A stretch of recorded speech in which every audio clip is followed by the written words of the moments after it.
UBC, inspiring Uganda. Hello, my name Previously. is SARAH MULINDWA. I am a British TV and radio presenter, and I'm also a podcaster. It is with casual certainty that Sarah is adored with features not awarded enough by merit, but gifted by the nature with physical intelligence and elegance. Sometimes you can have a certain opinion about something that some people might think is offensive, but actually, sometimes people just need to be educated and learn from a different perspective.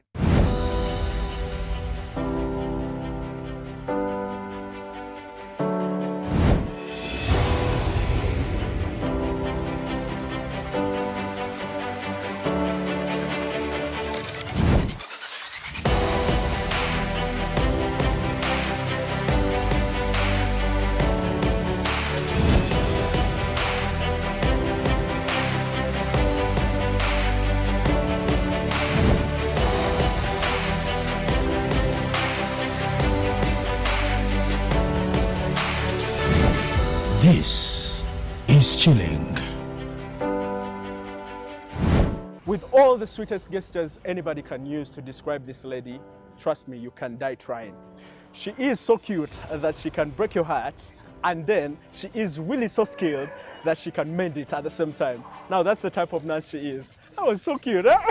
I like that. You know, flirting can we'll get get me you everywhere. everywhere with me, let me tell you.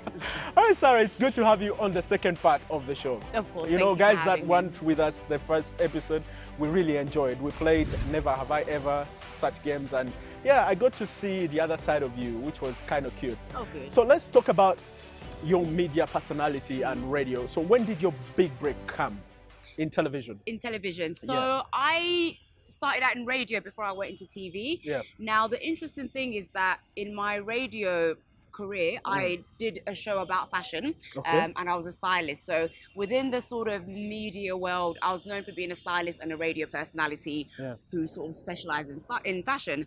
And so through working in media, I had loads of friends who did loads of things and worked in TV and worked in sort of different industries within media and entertainment. And so a friend of mine who was a casting director, she was working on a project, and it was about this show that was all about sexual health, dating, relationships, and encouraging young people to get tested for STIs. And so she knew that I was a presenter through radio, and then she knew that I happened to also be a qualified sexual health nurse. Yeah. And then she was like, you know, Sarah, I know somebody who's working on this project. Would you be interested? Like, it's a no-brainer. Yeah. So I was like, yeah, okay. But the thing is that when it comes to nursing, there's no... Okay, people are used to seeing doctors, medical doctors on TV, sort of giving advice, medical advice and such things. But it's very rare that you find nurses on TV doing medical things. Yeah. And a lot of people don't even know what nurses do half the time. So I think it was a great opportunity, and I sort of got it from my media background. So it was, I kind of knew somebody who knew somebody who was working on this project. So it was sort of word of mouth. And then I did the casting call, and I got casted for the show called The Sex Clinic, which we filmed, I think, 3 seasons of, and it was really successful.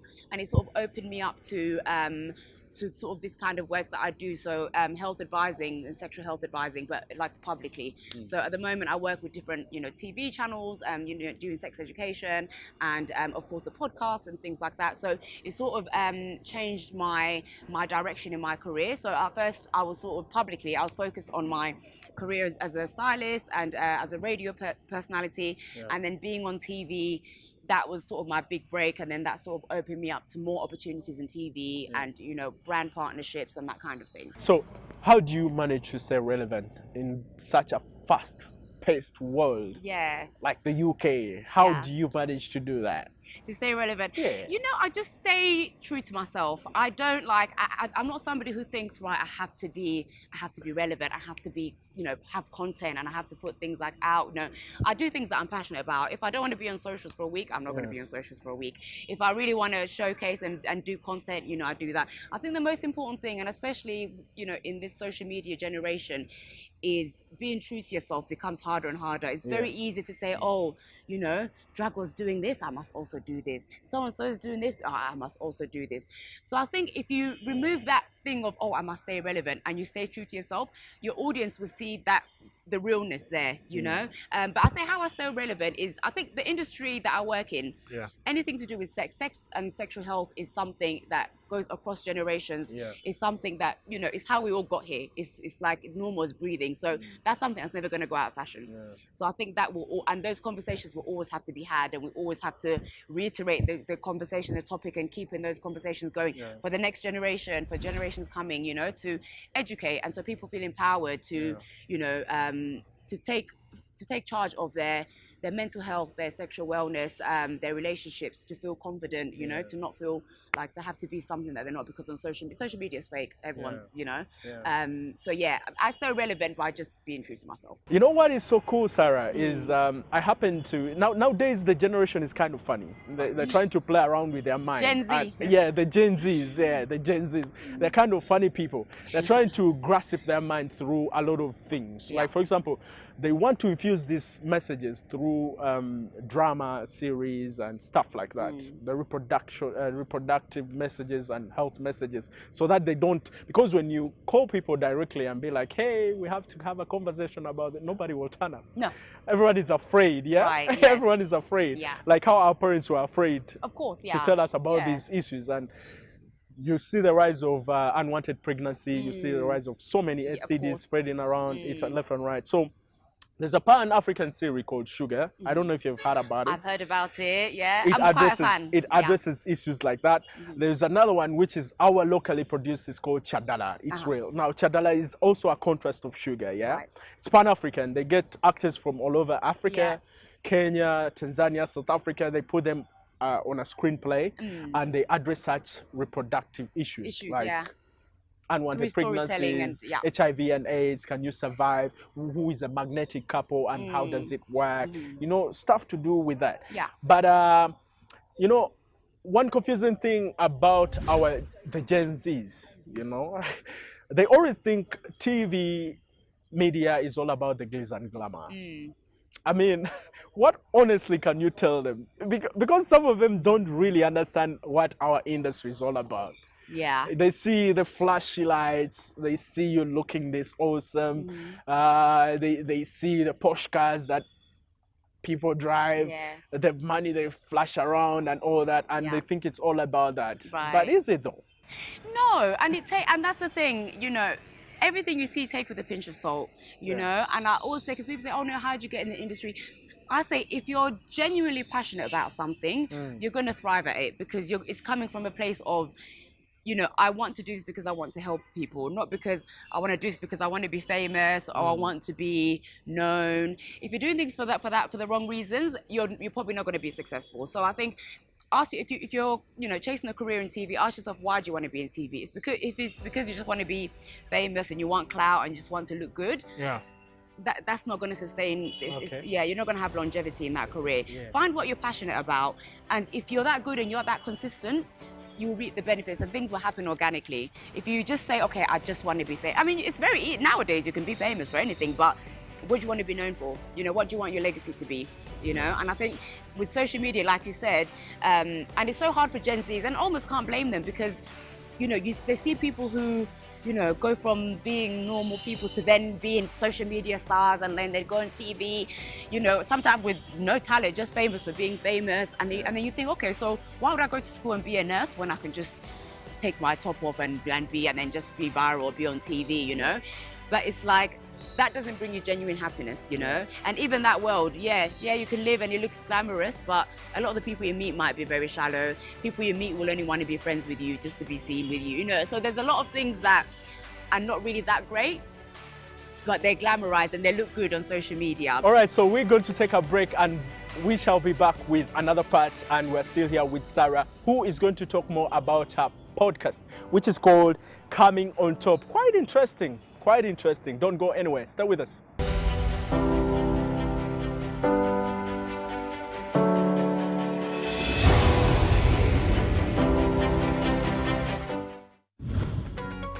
On UBC, the program that helps you identify opportunities for investment, job creation, growing your entrepreneurial skills, wealth creation, and social transformation. We have a product that is ready for schools, supermarkets. Create wealth, transform livelihoods. Every week, we showcase opportunities for creating new products and enterprises. I now harvest a lot of cocoa. When I harvest it, I sell. After selling, I put money in my project. I have 2 projects. 1 is for construction of my house, 2 is for educating my children. Excellence in innovation, the passion and drive to succeed, and the right mindset to grow your business. Lives transformed on UBC. Every Wednesday, 7:30 p.m. Create wealth, transform livelihoods. Brought to you by Operation Wealth Creation.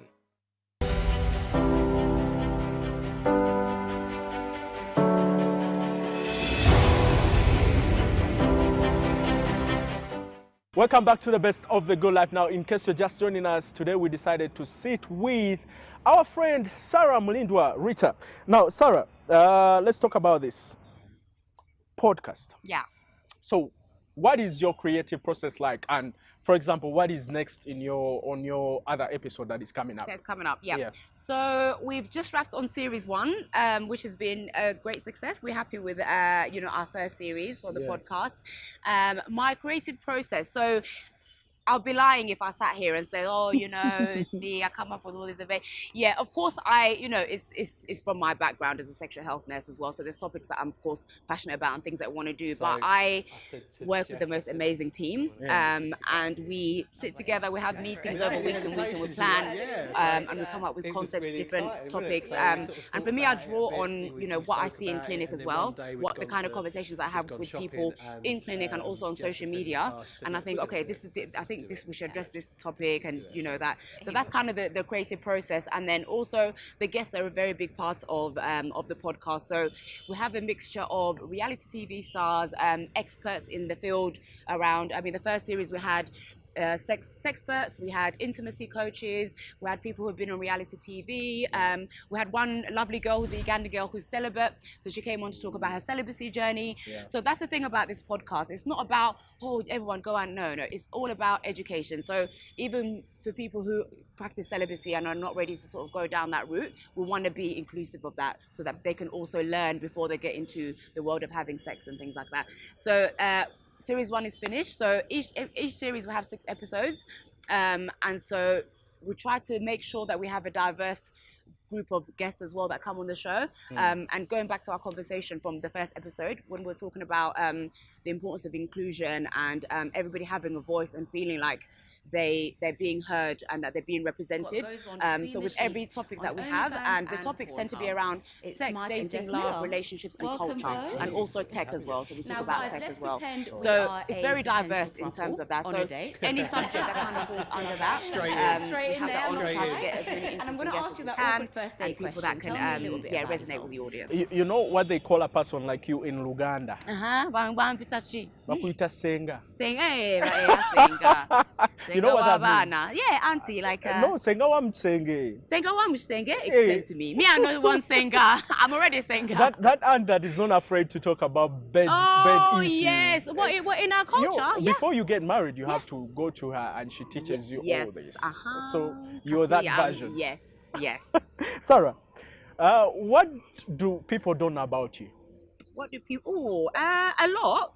Like what? Like what? I mean, there's a lot of. I feel like you're an open book, which is awesome. It's very admirable. But what is that one thing that people don't know about you? That's a very hard question. Whoa, you have to answer it, and that's the rule. You have to answer every question. Okay. Okay. Okay. The one thing that does it have to be serious, or it could be like. Let's go with any. Okay. Off top, yeah. I'm a very good footballer. Oh, really? I play very well, but I can do like 100 and something kick-ups. Oh, really? Yeah. Oh my God, I wish we had a ball. and it would have been looking good when you're doing it in heels. Yeah. That would trend. Yeah. That would trend. That would trend. So, and please, which club do you support? Liverpool from the UK. FC. Please. Liverpool FC. Oh God. Yeah, sorry. Are we friends or not? We are done. This Interview's show is over. done. How can you Cut. support Liverpool? Oh, Among all the teams? Listen, my dad was the biggest Liverpool No, supporter. that's So a blow. and I'm a daddy's girl, so I have to carry my father's. Yeah. Bear in mind, I'm good at football because when I was younger, my dad would take me and my brother every week, every Sunday with that. We'll go and play football. I was the goalkeeper. I would learn to do my kick-ups. But I've never been interested in watching it, so I'm not a big fan.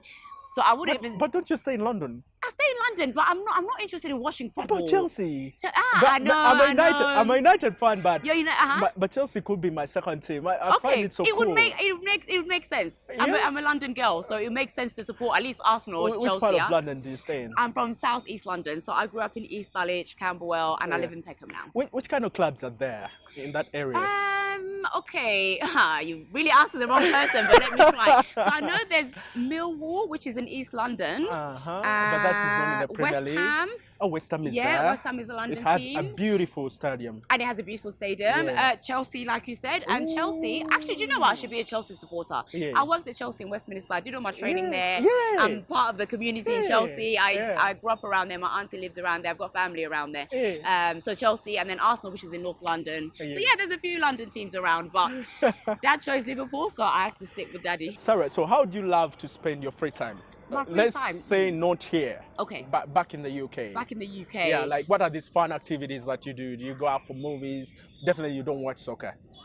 No. Love going to the movies. Although I haven't done that in a while. I love doing brunches with my girlfriends. Oh, brunches. Yeah. I like doing random things like museums. One thing I realized, and I think that's like most of us, but when you live in a city or when you've grown up in a city, it's very easy to take it for granted and think, oh, I don't want to see these things. I walk past it all the time. So now I'm trying to do like something touristy all the time. So I went to the London Eye the other week. Ooh. Yes, I saw London on the London. Something I've never done, and it's been there for how many years? They tell me it's a beautiful scenery. It's a beautiful scenery. Yeah. I went to the Tower Bridge the other day and took my nephew around to look at the views and the historical landmarks and things. Oh, and just hanging out with my friends, hanging out with my siblings, my cousins. You know, I'm very close to my family. Okay. Going away for weekends. Sometimes me and my friends might just go away for a weekend in the outside of London. And I just I'm quite and I love sitting at home and just like watching YouTube channels and like podcasts that I like listening to and things. But yeah, I think as I'm getting older, I like calming down. I'm not really like let's go to the bars or the club. It's not really my vibe. So I like to chill, read. I like reading. I know of this somebody called John. Yeah. John. Yeah, John from work. Yeah. Okay, not from work, because I don't want to target him. Okay. Okay, some of the guys are gonna ask me, yo, Drago, we saw you with this hot chick on TV. What's up with her? What's up with that situation, Sarah? Okay. Do you have a special Look, even Henry is smiling. Henry, don't encourage him. This must be great insight. Even you got Henry to smile. Henry doesn't usually smile. Oh goodness, I'm glad I got Henry to smile. Are you single? Are you seeing somebody? I am single at the moment. Oh wow. Wow, guys, have you heard that? You've heard that from her. Take it from her, not me. And if somebody's interested, so how do they stalk you in the DMs? Do they? I don't tend to do the whole DM thing just because it's a slippery slope. Oh, it's a slippery slope. No, I was seeing somebody up until recently. So not that recently, but yeah, I was seeing somebody and it just didn't work out. So I won't ask what happened. It's fine. Nothing bad. Very civil, still friends and things. But yeah. But what kind of qualities are you looking at? Maybe when it comes to a person. When it comes to a significant other. Yeah. For me, I like kindness. I like people who are genuinely kind. I always pay attention to how somebody treats other people because I think that speaks volumes about their character. Just how they interact with. So when I'm on a date, I pay attention to just how he interacts with others. Because it's very easy to be nice to the person who you like and you want something to, whatever, who you're interested in.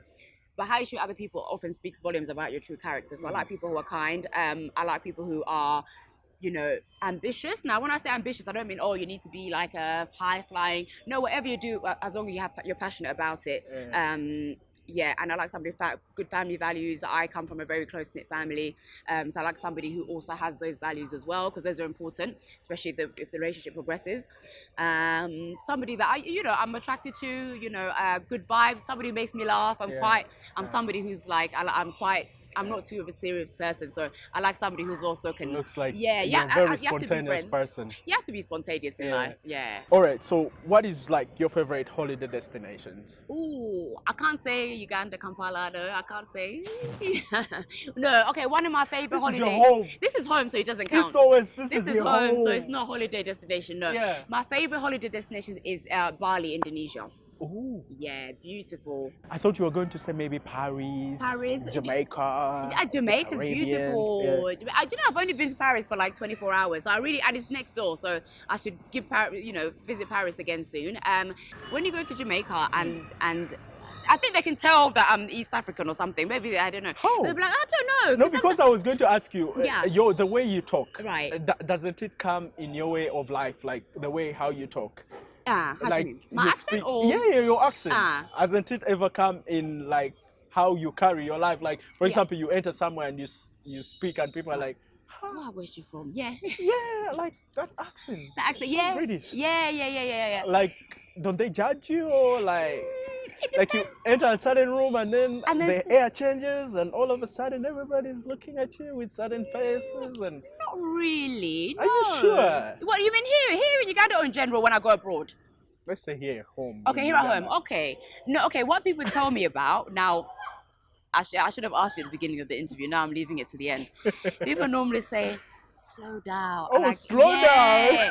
People, like you talk so fast. Like I talk so fast. So I'm working on my pace and slowing the accent down. All little bit, yeah. All right. But So no, normally it's not an issue. How would you want to be remembered, Sarah? I would like to be remembered for somebody who made time for who made everybody feel like somebody. Yeah. That's why I like to be remembered. Great. So we wrap up the show.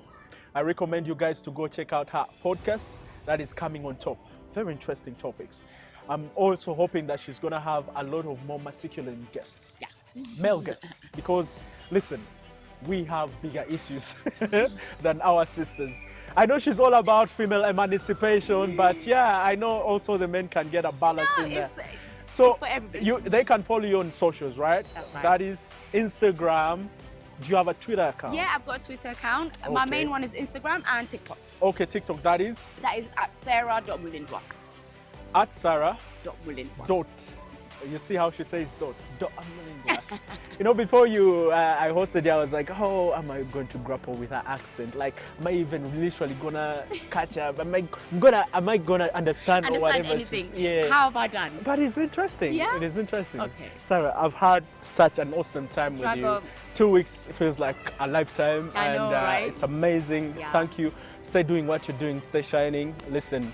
Way back home here, we're so proud of you. Where whenever we see such people like you, people that resemble us, people that have the same skin tone as us, thriving up there, we feel so proud. So keep on doing what you're doing and stay with a great heart. Thank you so much, Drago. Right.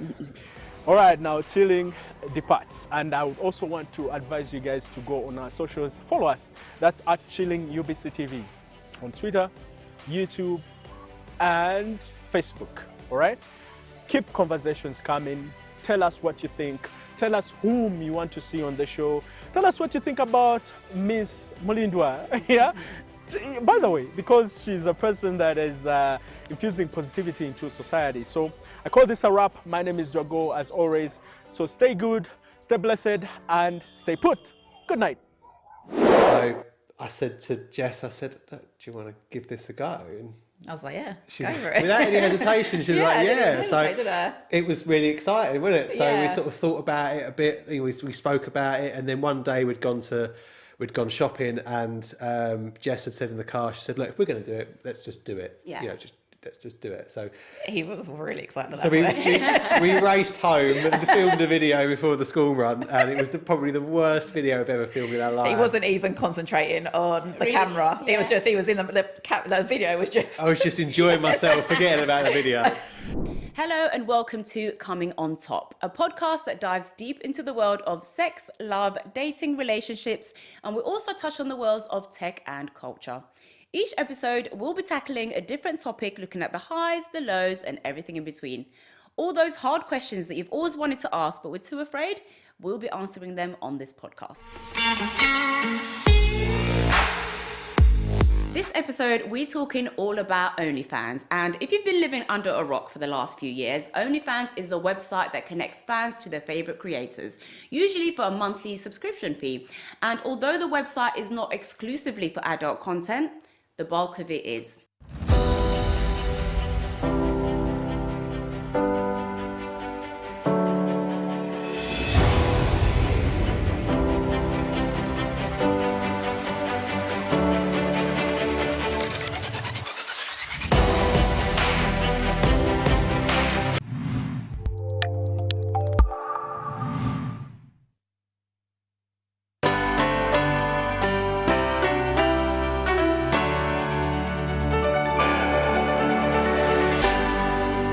UBC, inspiring Uganda.